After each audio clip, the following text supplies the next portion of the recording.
Hey friends, George Papageorge here, getting back with you in response to your great questions from our parenting workshop the other night through CrossRoad Institute, and really glad to be in touch with you guys. Just these few minutes, we'll just touch base a bit on the questions, and then certainly the upcoming mini courses. We'll unpack all of that. We'll have opportunity to actually discuss all those things. But just in these few minutes, I want to respond to what I saw through many of the questions. Majority of the questions had to do with anxiety. And how to help our young people around anxiety.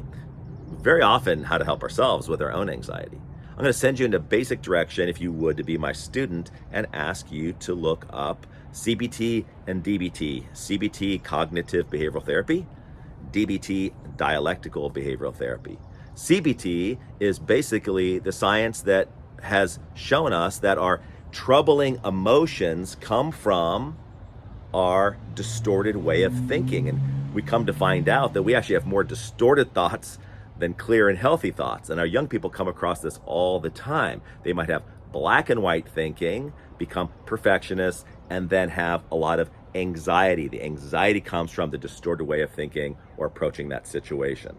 It's very similar to what Elder Thaddeus says, where he says, our thoughts determine our lives. So I wouldn't mind you guys taking a look at cognitive behavioral therapy. It really gives good direction and even gives little exercises for all of us, young people included, on how to track and sort of dismantle our anxious thoughts as we come to a better connection with healthy thinking. Then DBT, dialectical behavioral therapy, is within the behavioral science of learning how to slow down, step outside that troubling feeling, take a look at it, learning that we're not shaped by what our thoughts and feelings are, that we're a person. I think that's super orthodox. I love to give direction to young people that they're a sacred being created by God. And so as we keep that in mind, it's similar to the scriptures where the Apostle Paul says, hold every thought captive and surrender it to Christ. And so learning how to step outside of our thoughts and feelings. So I wouldn't mind you doing a little bit of research on that. That reminds me of other questions that came up in terms of giving our kids a kind of guidance, kind of biblically as Christ-centered parents, Christ-centered family. I wouldn't mind directing you right now and we can follow up on this, Psalm 139. I want you to read it all the way through, and it is a fantastic journey through that one psalm that if we take the time to reflect on it, we can guide our kids through what the psalm says, where it says God knows us so well. He's so acquainted with all our ways. He's so with us. Even it says if we make our bed in hell, he's with us. And we're in the darkness, there is no darkness. Even darkness is light to him.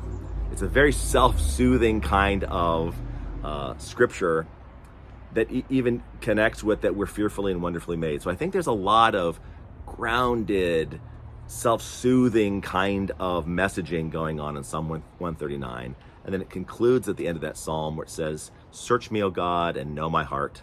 Test me and know my anxious thoughts. See if there's any offensive way in me and lead me in the way everlasting. That could become a beautiful prayer for us and our kids. Search me, O God, and know my heart. Test me and know my anxious thoughts. See if there's any offensive way in me and lead me in the way everlasting. When our kids were middle school-ish, we came across a little book just found in the little Bible bookstore, I don't know where we found it, called Jesus Calling. And it goes with the calendar day, and every day is just a little reading from scripture.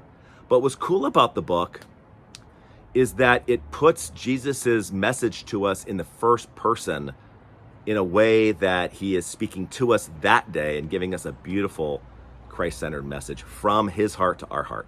I found that to be really helpful and really helped our kids really connect with that personal encounter with Christ. So that was super cool, and I'd ask you to check it out. And finally, a number of you were talking about how to repair the relationship or how to improve the relationship even if the kids are grown.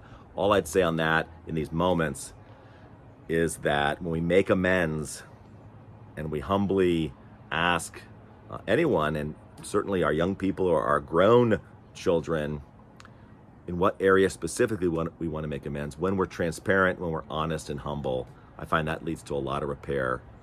Keep expectations low generally, because what we do to the glory of God, and what comes back at us is in God's hands as we continue to live out a humble life, even and particularly in front of our kids. So with that, that's my little messaging to you guys. Hey, I look forward to connecting with you. We've got a bunch of mini courses coming up in a variety of areas. Look forward to discussing these kinds of things with you.